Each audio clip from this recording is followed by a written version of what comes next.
Welcome, everybody, to yet another episode of Strife's Sanctum. I'm your host, Citizen Strife, and today we're going to be taking a trip down Tales Lane. Because not only are we talking about Berseria, but we're going to continue discussing Tales of Arise and how it continues to be my favorite Tales game thus far. So this was an episode I was going to do with a guest known as Captain Dark, and turns out both technology and scheduling issues kept that being a problem. My hope is that I get something known as a mod mic to put on a headset, and it ends up getting rid of the issues that we had technology-wise, and then eventually maybe we can talk about Tales of Arise or some other games. But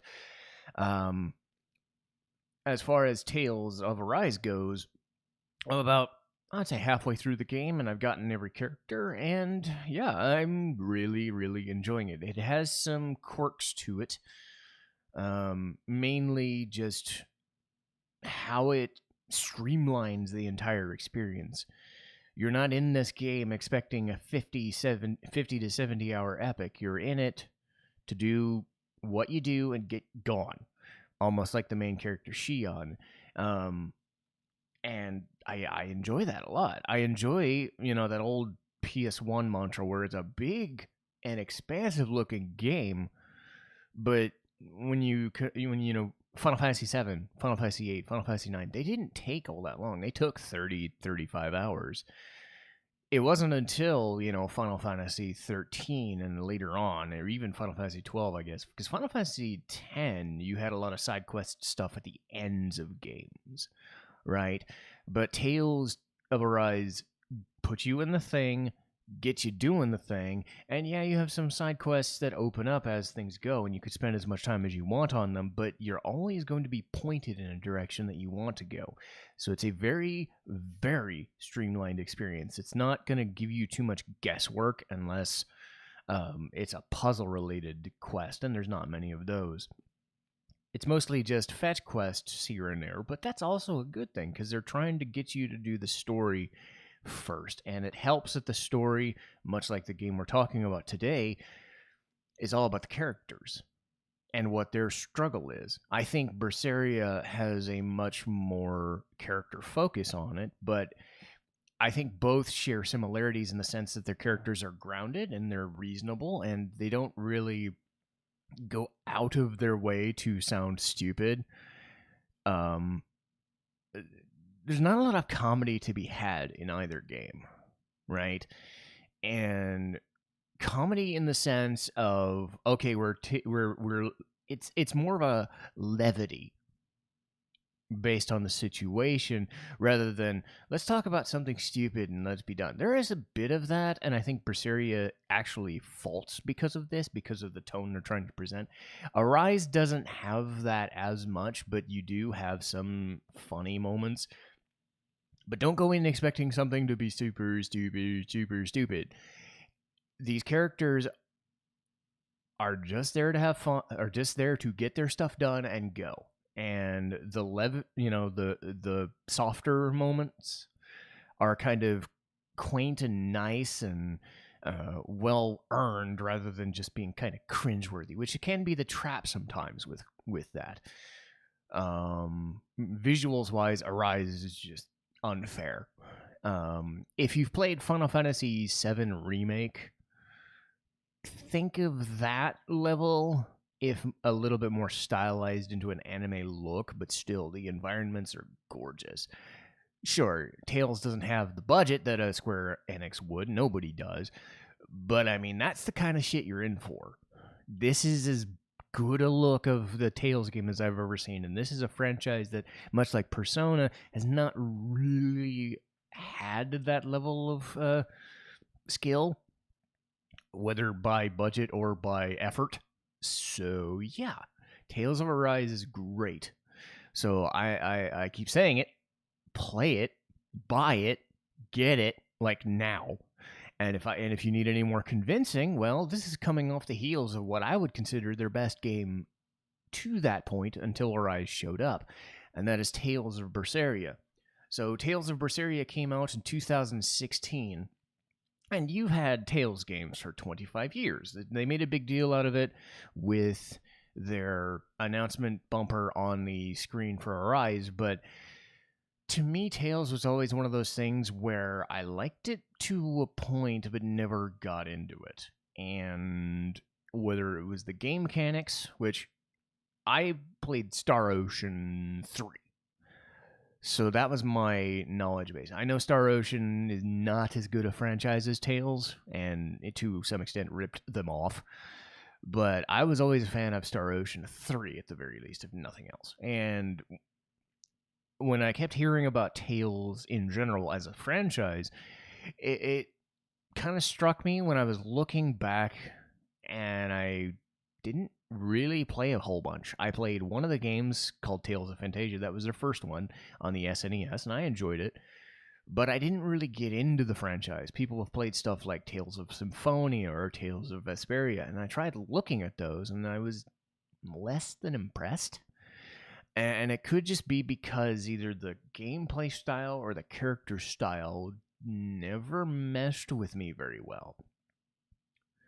Because older Tales games had a line mechanic, and you would run in a line and you would do some damage, or you do a little bit of free roaming, and then you would still kind of, it would be like your character is kind of shunted in a line, and that never worked. Or the characters would be a bit too goofy, or the storyline would be a bit too goofy, or it would just seem very low rent visuals wise. And again, this is coming from a person who's played Persona or East. This is what I'm talking about. A generation behind what you would consider current level graphics, right? That's where, those lower level JRPG franchises go. And that's not a knock on them. That is simply just due to budgets. That's what they were. Tales never, to me, hit me until Tales of Berseria. And I will stress this over and over and over. And this is something that I do with podcasts, is I will reiterate myself quite a bit.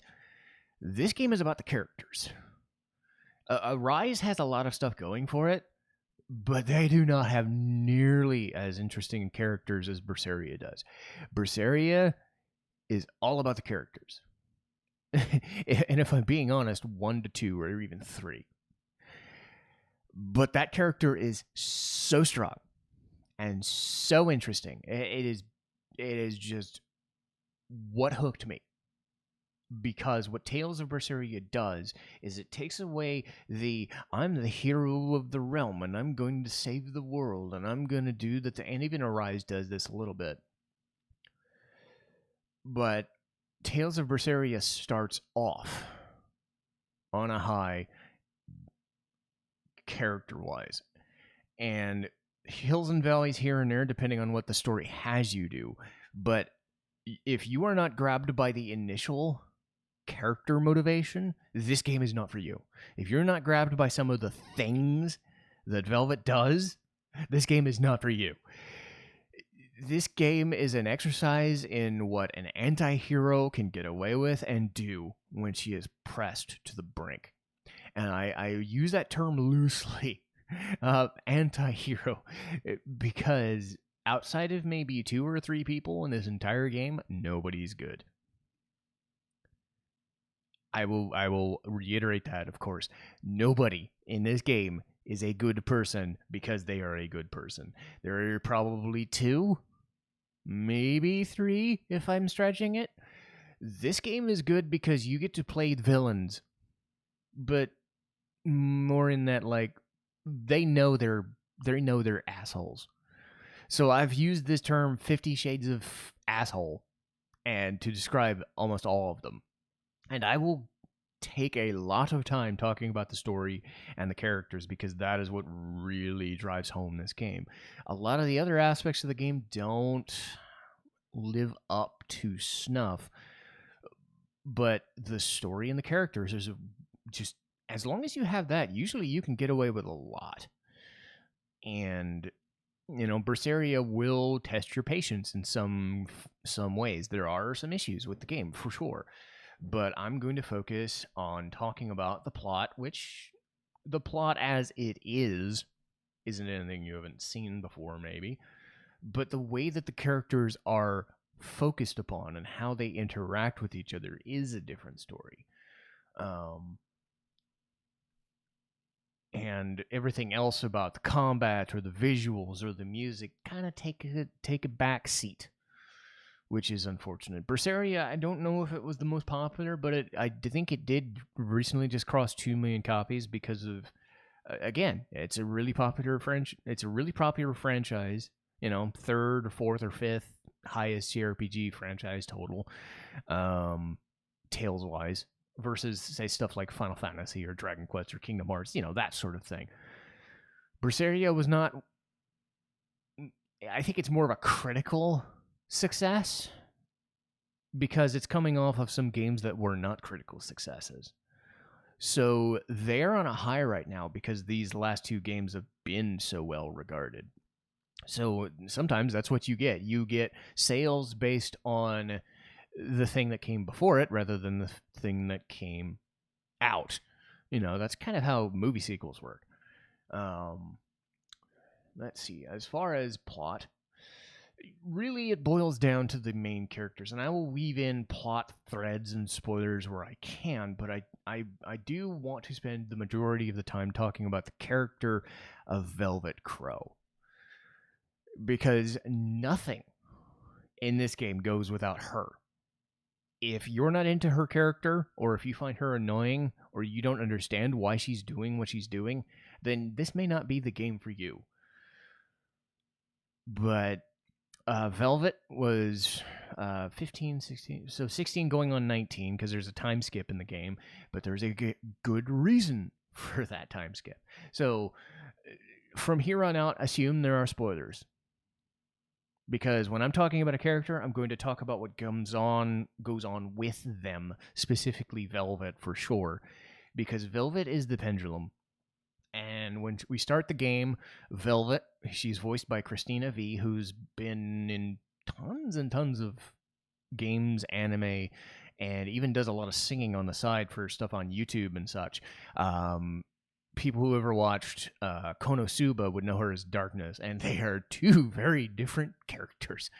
So Velvet has taken care of her brother, Laphicet, voiced by Abby Trott. So Laphicet is sickly. He knows he has a disease. They know he has a disease, and they're trying to live their lives. You know, it's a weird thing. I've never been in that situation, but I can really gravitate to it still, because how do you handle dealing with a sibling who is bedridden? You know, that's a scary thought. So Velvet and Laphicet are kind of joined with not a brother, but an adopted brother of sorts, known as Artorias Colbrand, voiced by Ray Chase, who was Noctis in Final Fantasy 15. And he's also the main character of Arise, Alphen. So Artorias is kind of their protector, because he's a member of what is known as the Exorcists, and an Exorcist Praetor. So that's the highest level of Exorcist you can get, so they're not people to fuck with. So he's part of the Abbey, and the 3 of them kind of go about their merry ways. But something happens, an awakening of sorts. Demons come out of this like giant fuck-off hole in this village that they're living in, the village of Abal. And through weird reasonings that the game will go on and explain later on, Laphicet is stabbed by Artorias and thrown, just chucked into the hole with the demon. Velvet goes after him and then falls in, and then what ends up happening is she becomes what is known as a Therian. She's thrown in prison on a prison island known as Titania with all manner of bad things, but she is left in a solitary confinement, and her food consists of demons, because she has the power to absorb demons and humans alike. And she's not happy about it. She is not happy about it at all, nor should she be. And she spends the entire game pissed off. This is a revenge narrative. So all the stuff about, religion and whatever and demons and Malachim, and it's a revenge narrative. When it comes down to it, you can throw away all that religious bullshit because that's the main plot. Sure, they throw you a lot of stuff, but all you need to know to be hooked into this game or not be hooked into this game is, do you want to see this bitch kick the shit out of this guy? Because that's what her character is. She does not give two shits about anything else other than, how do I get to a thing? How do I kill the thing? How do I use people to kill the thing? How do I use people to stop for other people from stopping me from killing the thing? That sort of thing. So yes, you have religious significance and whatever from the Abbey and Exorcist, but it boils down to Velvet wants to kill Artorias because he stabbed her. He stabbed her brother. I mean, you don't need any more than that. To add to that, somebody actually breaks her out of prison. That being known as Ceres, who was voiced by Monica Rial, who's been kind of like a top 3 or 5 Funimation voice actress for, 20, 25 years. I don't think she does a lot of video games, though, so she's mostly known for doing stuff for ADV, Funimation, Sentai Filmworks, the works, basically. If you've seen any of Funimation or ADV, you've probably heard her do voices here and there. So she does a couple of voices in this game, most notably Ceres. And Ceres basically just says, I'm going to let you out, but I also need you to kill me. Ceres was going to basically guide Artorias or be at his side, right? Because they have these things known as Malachim. So they're not humans, they're not angels, they're kind of like half and half kind of thing. And they have a lot of power in and of themselves. So Ceres sacrifices herself so Velvet can get the fuck off the island. And while she does that, she releases a shit ton of people, 2 of which are Rokuro and Magilu. So Rokuro is voiced by Ben Diskin, who is in the most recent Mega Man game as Mega Man. So it's pretty cool that like I played Mega Man 11 and was like, wow, they have voice acting in this, and it's actually really fucking good. I'm like, that sort of thing. So Mega Man himself doesn't get a whole bunch of lines, right? But that's the guy who voices him. So Rokuro is Samurai Dude. He's a demon, but he's Samurai Dude. So if you've seen any samurai show, you know what samurais are. And he's not like Orin-ish, like the mentor type. He's just Orin if all he was I stab people, I drink. And he's got his own revenge narrative he's going after because his brother is better than he is, so he wants to stab him. So he spends his entire game trying to get stronger or create a better sword so he can stab him. The second fun person that joins Velvet is Magilu. And where do I begin with this? Magilu is voiced by Erica Lindbeck, who, if you've listened to my podcast or watched my channel, you've probably heard her over and over and over. So Erica Lindbeck was Futaba from Persona 5, Jessie from Final Fantasy VII Remake, she's Shion in Tales of Arise, Miriam and Bloodstained, God knows how much stuff she's been in, and it's only been like the past 5 or 10 years, pretty much. But yeah, so Magilu is a mage, and at the time, she doesn't have the power. When she does become a mage, she's not bad. But her whole thing is she acts like a court jester. She's having the time of her life fucking with people. And she's just like, her whole thing is, I'm just having fun. I know what's going on, but you don't know.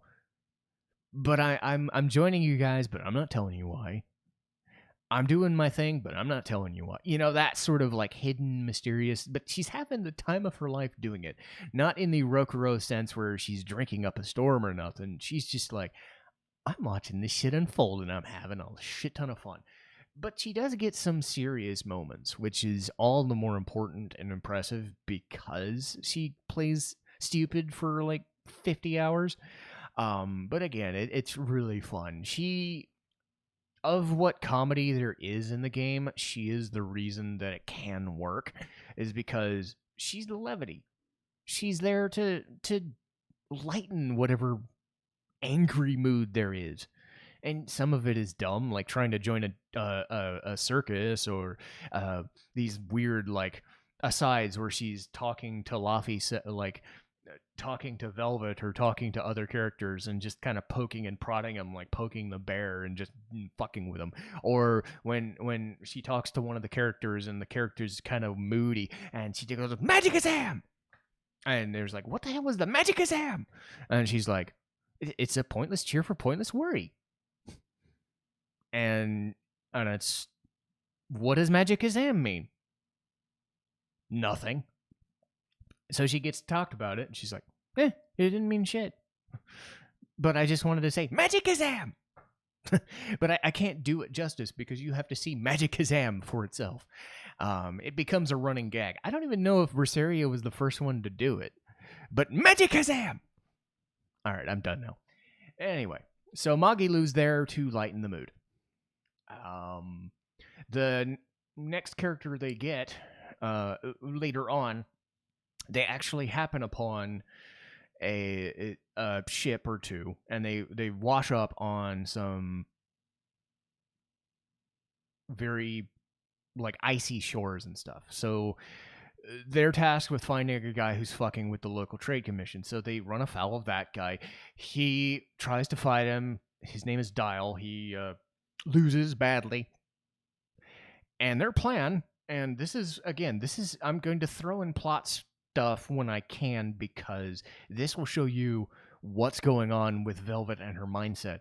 So, Dial tells them that, well, I got accused of this shit that I didn't really do, but they don't know that I'm not here, and I just don't want to get in trouble. You gotta help me. And so while he's talking, she just chops off his fucking tail, and his tail doesn't grow back for the rest of the game. And he's like, "Why did you fucking do that?" And I'm like, "Oh, I can take this to the guy to tell him you're dead, and you can join us later." It's like, I guess. So that happens. So then Rokuro, Magilu, and Velvet run afoul of Teresa and Eleanor. Teresa is voiced by Brina Palencia, who's also a Funimation voice actress. I believe she was in Borderlands as Tiny Tina, but I'd have to look that up again. Eleanor Hume is voiced by Erica Mendez, who was also in Konosuba as Megamine, as in the Explosion Girl. She was Raftalia in Shield Hero, which I did a review about a few weeks ago. And they have with them a couple of Malachim. Well, Teresa does. The idea is that the Malachim are tethered to her to give her power. So they don't have will of their own. So Teresa tries to fight them off and doesn't go too well because Velvet's a pissed off bitch. They end up getting away because they set fire to some drugs in a storehouse. So they basically burned a village to get away. In the time of getting away, Velvet kind of grabs one of the kids, one of the Malachim, and just says, "I order you to set them on fire." So he does, because all he knows is how to take orders. So Teresa and Eleanor get blown away for half a second. That gives him time to escape, and then Velvet just yanks the kid, kidnaps him, and runs on a fucking ship. So in the span of 5 minutes, she's done arson, she's done not murder, but assault, and she's done kidnapping, all in the span of about 15 to 20 minutes in 2 boss fights. You can see where this game's going, right? So they find this Malachim, this 12, 13-year-old kid, basically. And he's no longer tethered to Teresa anymore. So the idea is he becomes one of the few nice characters in the entire game, mostly just by virtue of everybody else being 50 Shades of fuck. Velvet ends up naming him Laphicet after her brother. So this Laphicet, and it's gonna be tough. Most times when I talk about Laphicet, I'm gonna be talking about this character. If I'm gonna be talking about the brother Laphicet, I'll have to make that distinction later on. But this Laphicet is voiced by Amber Connor, and actress I'm not as familiar with, but in this game, this was what I knew her from. But suffice it to say, Laphicet is in that, like, who am I, what am I character, how do I handle this situation? So she has, or he, I keep forgetting, he is kind of that healer mage type, right? So if Magilu is the more offensive mage, Laphicet is the healer mage type. And it's fine, it helps because it fits his character, because everybody else is kind of like, oh, I'm of dubious moral standing.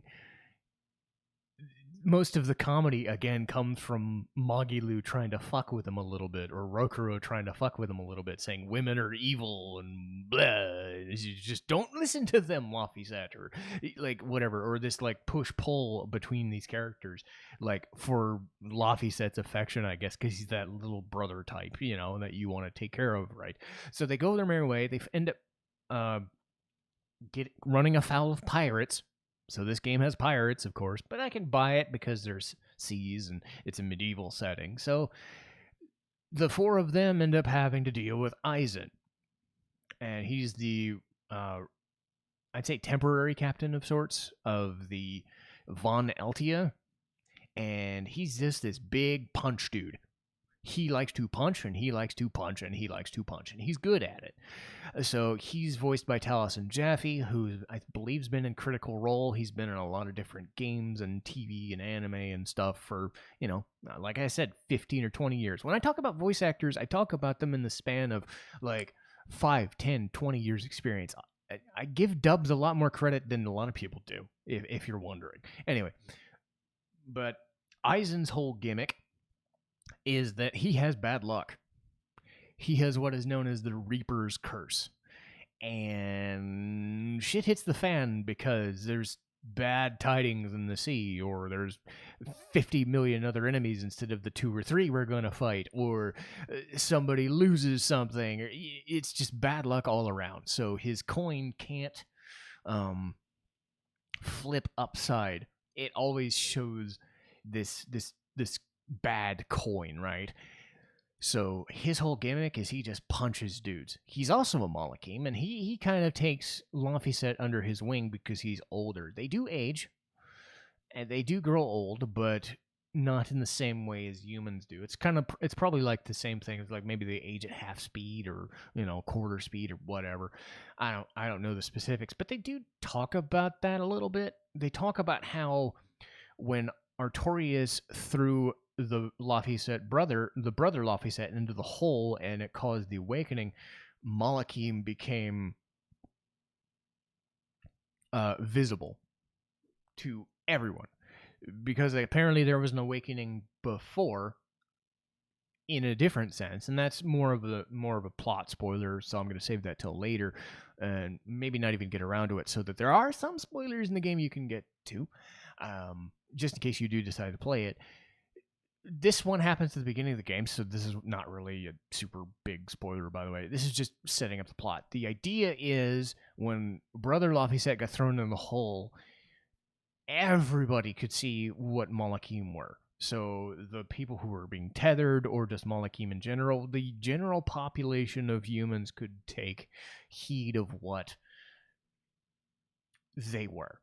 So Aizen's able to kind of fill in gaps of the story, and some of it has to do with Zestiria. A lot of it you can kind of infer without it. Some people said it was kind of just different names for the same things that would happen in Zestiria, but nobody likes Zestiria, so nobody brings it up. But again, you should take Berseria on its own merits, especially if like you've never played a Tales game before and are just interested in this.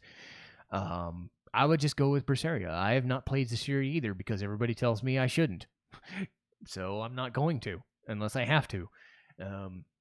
So yeah, Aizen takes Laphicet under his wing a little bit, and that takes us, to a couple other places, and they're dealing with the Abbey being Teresa, being Artorias, being others. Rokuro's brother, Shigure, is part of it, and he's just, hey, I'm going to be Shigure's opponent someday, or I'm going to be Rokuro's opponent someday. Watch my big sword, that sort of thing. Teresa has a brother known as Oscar, and how do I put this lightly? Their relationship is incestual, or to the point, she wishes it were. It doesn't go that far, but it is a bit creepy. But it is also one of those things where she's like a half brother or she's not related kind of thing. So she's treating him like a brother. Japan does this a lot. Unless, what was it, 12 minutes? It doesn't go that far, okay? They're not husband and wife or anything like that. But the implication is enough to be kind of gross. Doesn't change the fact that I like Teresa as a character mostly because of her acting, but again, it's like, and then there's another praetor known as Melchior, who's kind of the old dude who does old dude things. He's the Magelu of the party, who's behind everything, sort of, but not really, but kind of is. He stays in the background mostly until he's really needed as part of the plot. So yes, you have your main antagonist, you have your main protagonist, I guess.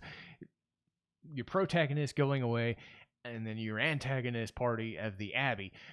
The idea is the Abbey is cleaning up the messes that demons are creating due to illness, I guess, is what you'd call it, demon blight. People turning into demons, so these exorcists come and stab them.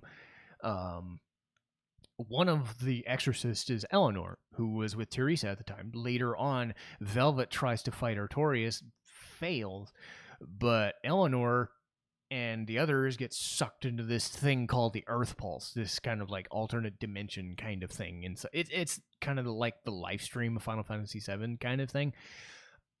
And they pop out in a different part of the world, and Eleanor is kind of torn between her conviction as the main character is being a total bitch to everything and doesn't care about anything. So she wants to purify this lady who, fought her to a duel and won because Velvet is a crazy bitch. And so she's tied between her role in the Abbey as not the highest end of exorcist, but pretty damn good, versus how does she handle the uncertainty of all that's going on, because she has some knowledge of what the exorcists are planning, and the game does talk about it. That's kind of the second phase of the game, is what the exorcists are doing alongside of the revenge narrative. So Eleanor is placed in a role fairly similar. If you've seen like Steiner from Final Fantasy IX or Waka from Final Fantasy X, it's that fairly typical, like, they're not all they seem to be, and you have to accept, that sort of role. What helps with Eleanor is the fact that she's placed not as the main character in the land of crazies. So in the land of misfit toys, she stands out because she is the nice one. She is the respectful one. She has the etiquette. She has the manners. And sometimes play for comedy, how naive she is, but how dedicated. The naivete doesn't come across as unearned. It comes as, I was naive, but I still have conviction. I still believe in what I'm doing. So I'm going to do everything in my power to try and stay the course, because she's needed as Laphicet's partner. And there's this push-pull between Velvet and Eleanor, because Eleanor is the bastion of goodness. And she's actually my favorite character in the whole party. I like Velvet a lot, story-wise. But as far as characters in the game, though, Eleanor is my favorite. And I used her primarily in my playthrough because I just liked the way that this bastion of goodness is tagging around with this ragtag bunch of dickheads. And again, the game is all about everybody having a shred of evil in them or just plain being dicks. The phrase I remember, which stands to me as what Berseria stands for. So I've remembered this phrase every single time I've played it or watched it. Velvet and Rokuro were walking out of the bar because they were going to help with a drug run or something, or stopping people from doing giving out drugs. So later on, that's what you're doing. You're stopping a drug ring. Oh boy. So Rokuro is walking outside, and he's kind of complaining about something. He's like, well, that person wasn't very nice to us. And Velvet just goes, have we ever been nice? So it just perfectly encapsulates. Velvet is so self-aware that what she's doing is so wrong. And the entire game is just them fucking shit up to get to Artorias and to stop whatever their plan is. Now, I'm not going to go over the rest of that, but that gives you a good sense of like what the characters are, what their motivations are. When I told you about Eleanor and the Abby isn't up to no good, that sort of thing, you might be able to infer what goes on plot-wise, but I don't want to give away the rest of the game. Because, again, that's mostly like first third of the game, right? First third of the game is you get the characters and you get a backing of what's going on. The second or third half of the game, second quarter, I'm getting fractions, numbers, no. So the next part of the game, I'd say a second act, is like chasing a MacGuffin or whatever. They'll tell you what this stuff is. But suffice it to say, stuff goes on and the plot kind of goes here and there in between what the characters are experiencing. So you will obviously be told what to do, how to do it, and where to go. And I appreciate that the game gives you that knowledge base of, we have this for this reason. We're going here for this reason. I'm not a fan of the mid-game because it does kind of drag, but if you get into it for the first third, you're going to stick for the rest of it, I'm sure. I do want to mention Velvet again. Not plot, not specifically, but from a character perspective and from a performance perspective. Later on in the game, let's just say Velvet goes a little nuts. For lack of a better term, let's just say the drive to get revenge is starting to wear on her a little bit, and it goes bad.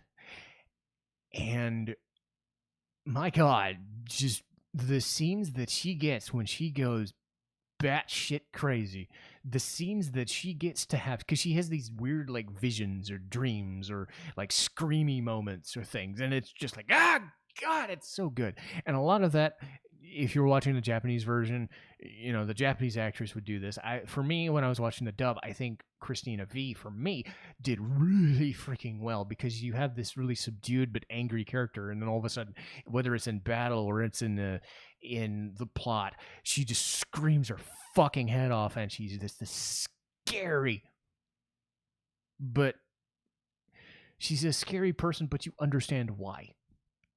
And if nothing else, this game is about her and how she processes everything that goes on. Every other character, maybe Laphicet and Eleanor to an extent, but Magilu doesn't do much. Rokuro doesn't do much. Aizen doesn't do much. Really, it's those main three characters, and even then, it's like 70% of this game is Velvet, right? And the others are just along for the ride. So that's really what I could say about the characters-wise, is if you're not interested in Velvet and her story, it's not going to be for you. But it was for me. This is what I wanted this game to be. Because the battle system kind of sucks. It kind of sucks. But again, I will try to process it in my not angry way. I've made it a point to be more positive in these podcasts. When I do get around to Final Fantasy XII, then you'll start hearing me complain a bit more, but that's some other day. But I will start with what the battle system does well. you could get free reign to move how you want.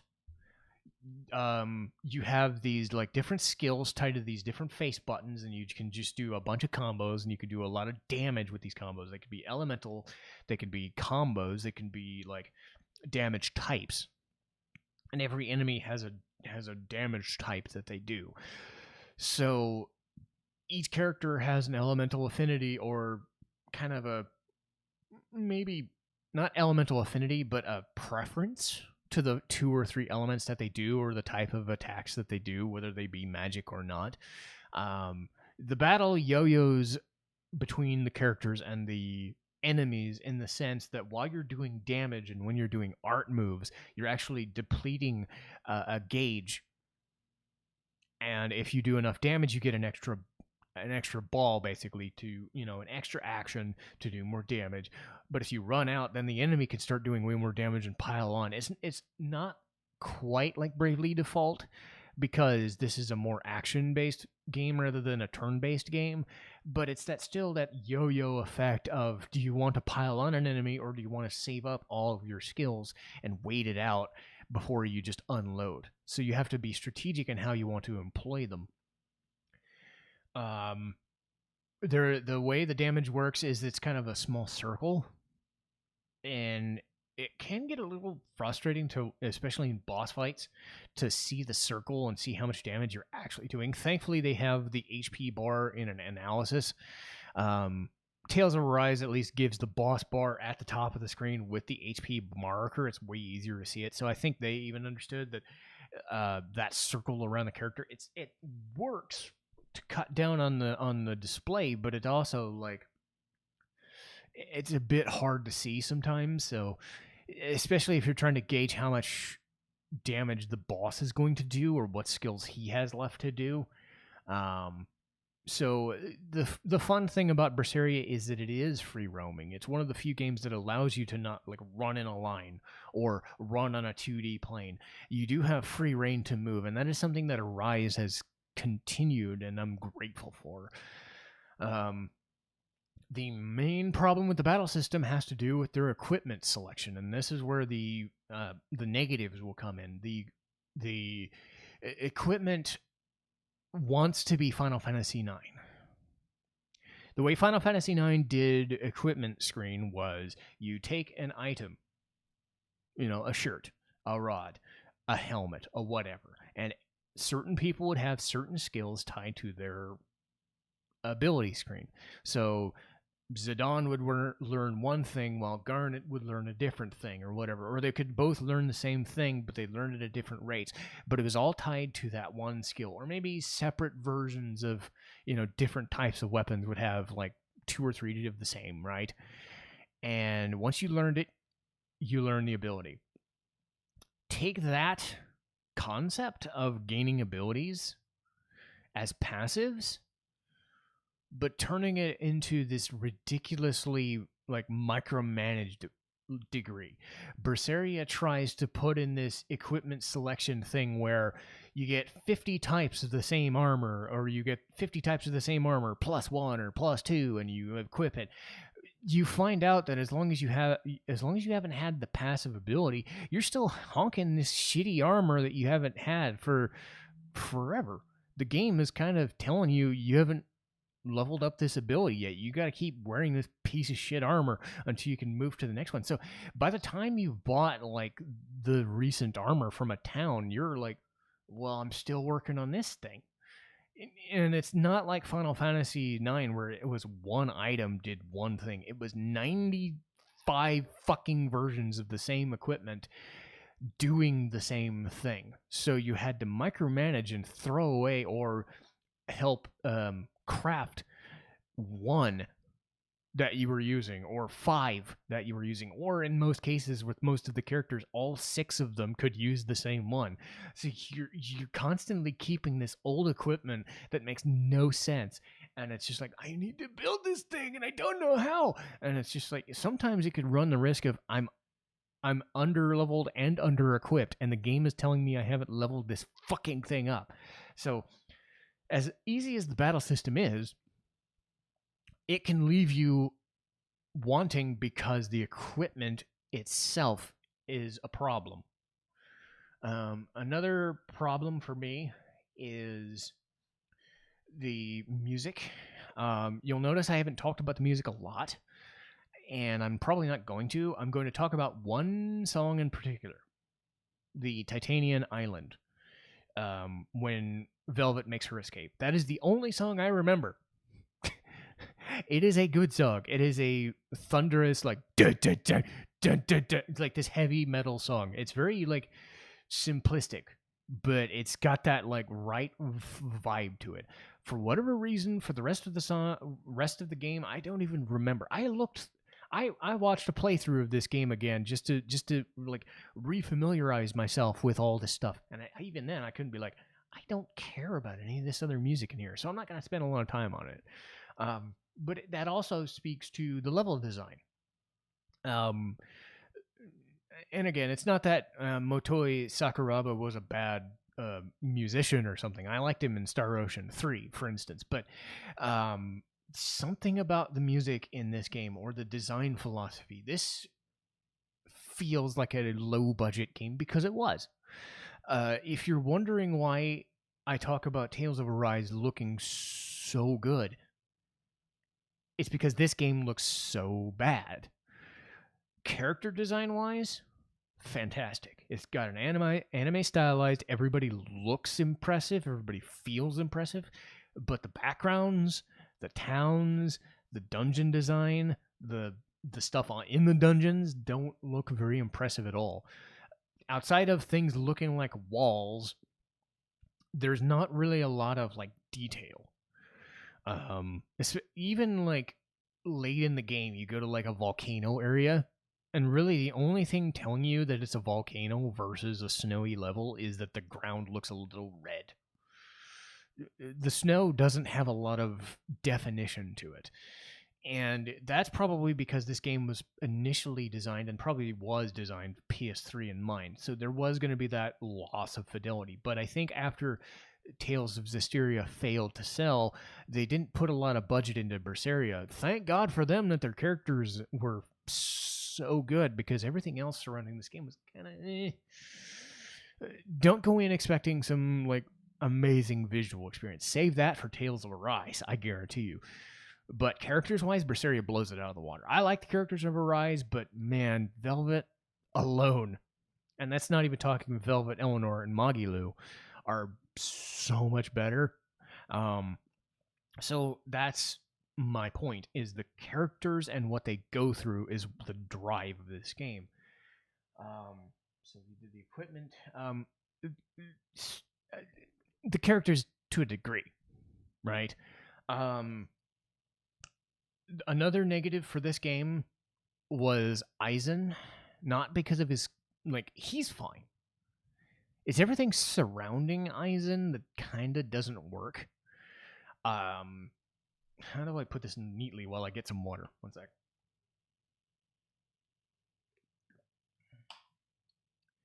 The best way I can describe it is the character himself is fine, but everything else that surrounds him, his subplot, his backplot, his other stuff, is kind of doesn't work. And it's because they tried to do something special and it didn't pan out. Aizen's whole character revolves around a character from another game known as Zavid, who kind of sits here and there as a kind of side character filling in some gaps here and there, not as a rival per se, but as a similar kind of guy who also knows what Aizen's trying to do. Aizen is trying to find Captain Eifried. Now, who's Captain Eifried, you say? Well, that's a good question, because I don't fucking know. That's the problem. The game builds this guy up as some amazing thing, and maybe he was in Zestiria. I don't know. Maybe this was one of those things, like maybe he was referenced in Zestiria or references something else. And this was that show don't tell mentality. They told you everything about this character. He told you about him. His first mate told you about him. Zavid talks about him. One of the villains talks about him. And then they keep spending times in those skits that Tails does talking about this. Oh my god, this Captain Eifried guy must be so fucking great. It's like saying Sephiroth is great and you only see him for like 5 minutes. That's the vibe I get. That's what I hate about the Aizen situation, is because Aizen, his entire character, rather than revolving around himself and his whole bad luck thing and him being a pirate, and he gets spits here and there, but his motivation is all fucked up because he's trying to find his captain. I get that. I respect that. If I cared about this guy, maybe I would. Maybe he was part of our party and then he got thrown away and then they kidnapped him. No, he was already kidnapped before the game started. It's like, oh, he got transformed into some guy? Well, I wish I'd seen that transformation. It would have mattered some. We have to fight him in a boss fight? Oh, it would have mattered if I had They tell you and build you up to believe this character means something when in reality, all he's doing is filling in logic gaps for Aizen's character that don't exist, because pirate, bad luck, pirate, drink, pirate, bad luck. You don't need anything more than, I'm a pirate who has bad luck. Come join my stupid campaign. It's like, he's played super serious, and this Captain Eifried thing takes over his entire identity and doesn't do anything because Eifried himself doesn't do anything. He ends up becoming a side character in the villain's plot thread. And yes, you could claim it was Aizen's not the main character, so it doesn't mean much, but it's still kind of disappointing because I like Aizen and I want to like him. But it's like, I didn't see him. At least with Rokuro, I saw who Shigure was. I saw him kick the shit out of me in 2 fights. I could buy him being a threat because he was part of the fucking story. If you're gonna give me so much fucking dialogue about a character, make it mean something. At least with Sephiroth, you were given like 5 or 6 different instances where he shows up to taunt Cloud and like throw shit at him and stab him or give Genova or what, that sort of thing. It was a tell and show. It was kind of like 40, 60, 50, 50 kind of thing. This was an 80, 20. By the time you hear all this shit about Captain Eifried, you're just like, I don't care anymore. Which also extends to Aizen's subplot, which is he sends these letters to this person who's his sister.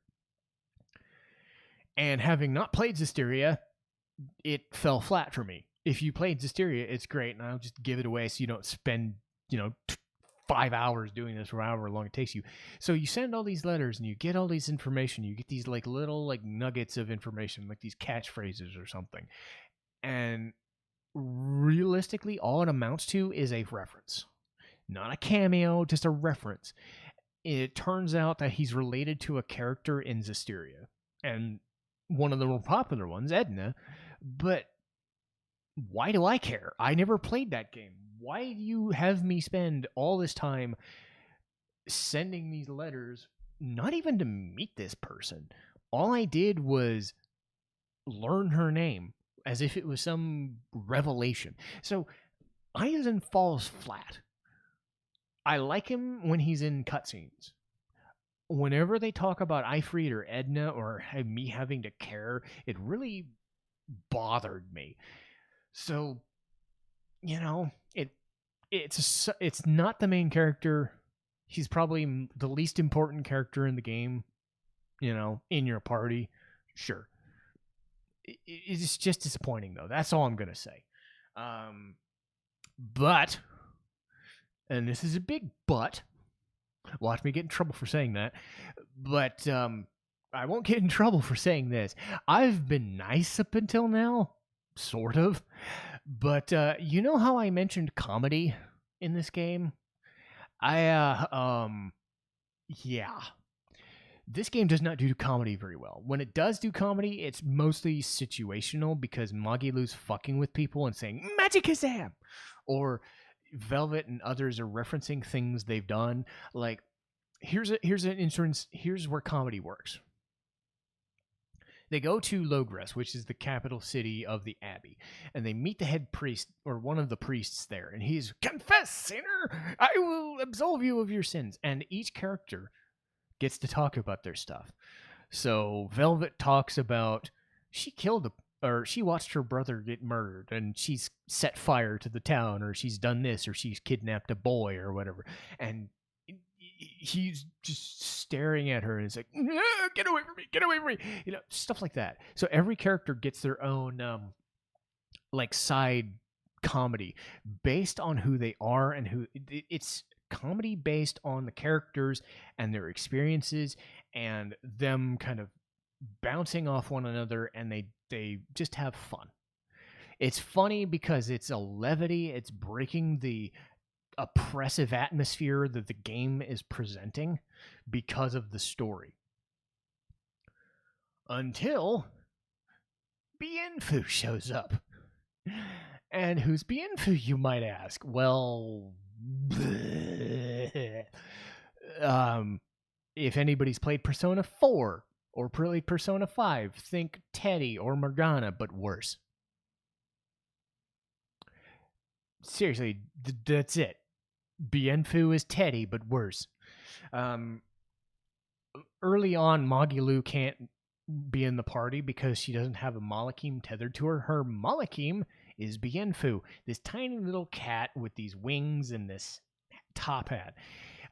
And voiced by Monica Rial, much like Ceres was. And I'm not going to blame Monica for it. I'm going to blame the writers for this, because the writers and the directors made this character. They designed this character, and they bet they thought he'd be funny as fuck. Instead, he's not. I will try to do an impression, but it's going to hurt my ears and hurt my soul to do it.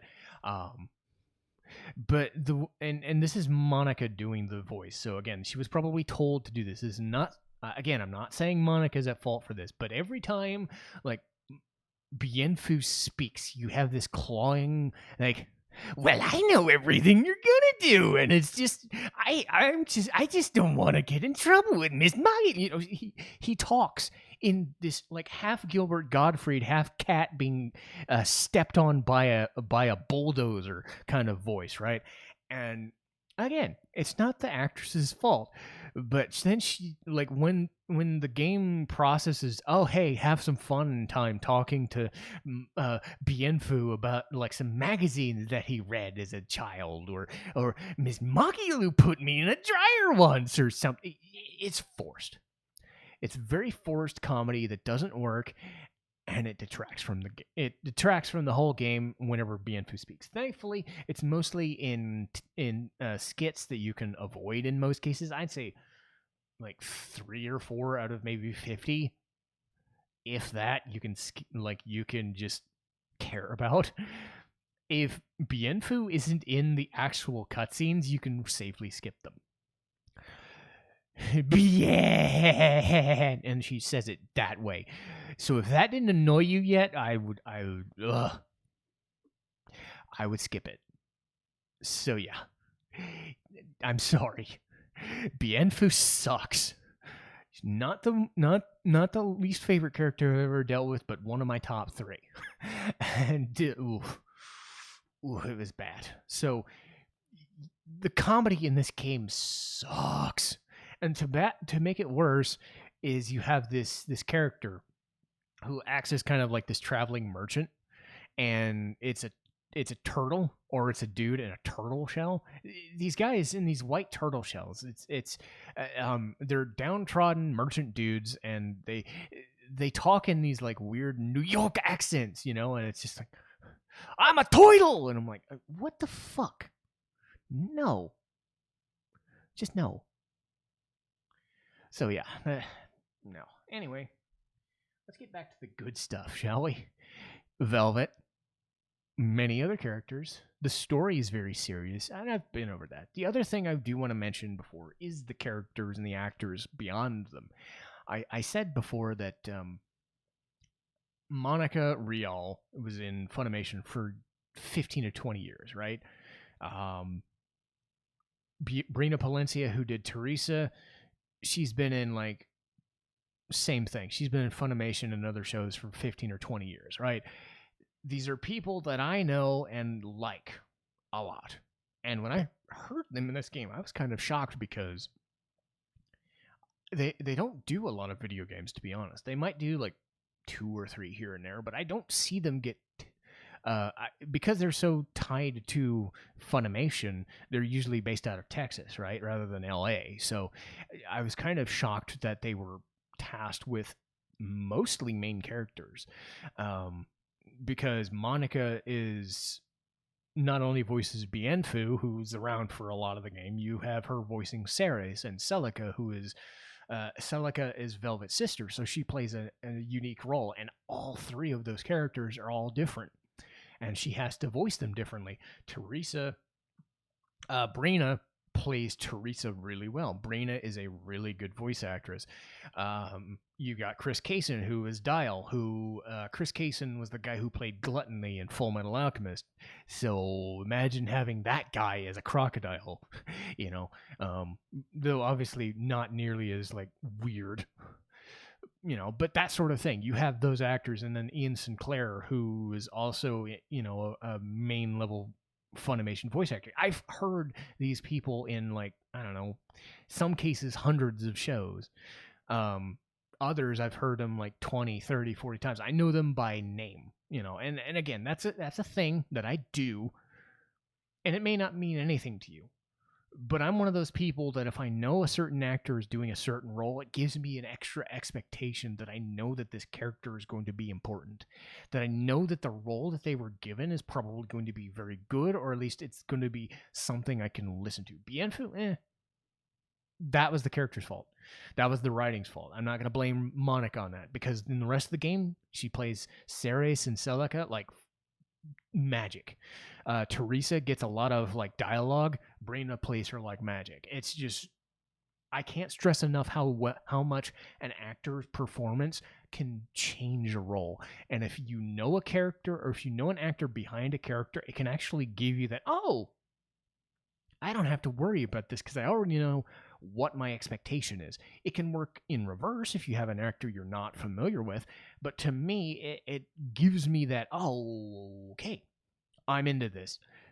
Tales of Berseria, I had so many different actors that I already knew going in. When I've heard them the first time, I was like, yeah, I know this. I'm going to enjoy this game. And that, when I'm getting back to it, this game has its faults. I don't want to stress the faults too much, because Tales of Berseria and Tales of Arise both have many good things going for it. I'd still say that unless it really shits the bed, Arise is going to be better. So I would certainly go in to play it, but there is no reason you shouldn't play Tales of Berseria either. The way they frame the narrative around antagonistic bad people, I guess, anti-heroes, the have we ever been nice vibe, is magical, because you don't get that a lot. It works because Berseria is the one to do that. Arise, to a certain extent, has characters that are downtrodden, grounded, and, but they're nowhere nearly as just forceful with it. The plot and the characters and what goes on around this game supersedes some of the issues with the characters, the acting, or the plot, or the dungeon design. So if you can get past some of the audio-visual elements that are present and just get invested in the characters, Tales of Berseria is going to be a hell of a ride, and I would highly recommend it to anybody playing it. But that'll do it for me today. As I said before, I'm going to get through Tales of Arise, and I'm going to probably review that at some point. Maybe not immediately, but I'll get to that at some other day. And I'm really happy that I got to do this game while the Tales fervor was going on. It gets me in that right mindset, because now I just want to play Tales of Arise even more. But schedule-wise, next week is Land of the Lustrous, so another anime review. Very distinct visual design and cool story. After that will be Super Mario RPG. Next anime in a few weeks will be Big O. So that'll be an old school watch for me. I love that show quite a bit. And then a few weeks from now will be a review of my time going to MetaCon. MetaCon is the first anime convention or comic convention, what have you. It's mostly anime convention still, the first convention in Minneapolis since COVID began. I'm already set to go. I've got the vacation set, and all I have to do is go up the road. It's in Minneapolis, so I'm really fucking thrilled about it. So I will do a review of that, mostly as a primer for people who may or may not be able to go or are interested in conventions but never went to them, what they'd experience, what they think about. So I'll do my best to kind of like give myself notes and stuff while I'm there so that I can like talk about it the week after, so people are like, oh, cool, a convention would be an awesome thing to go to, especially since COVID. This is the first one that's not going to be virtual or streamed live. This is going to be in person. So I'm super excited. But that's for next month. But for now, I'm going to call it a day. It's been a good, lively hour, and hopefully people have enjoyed it. But I'll see you guys next time. Citizen Strife, signing off.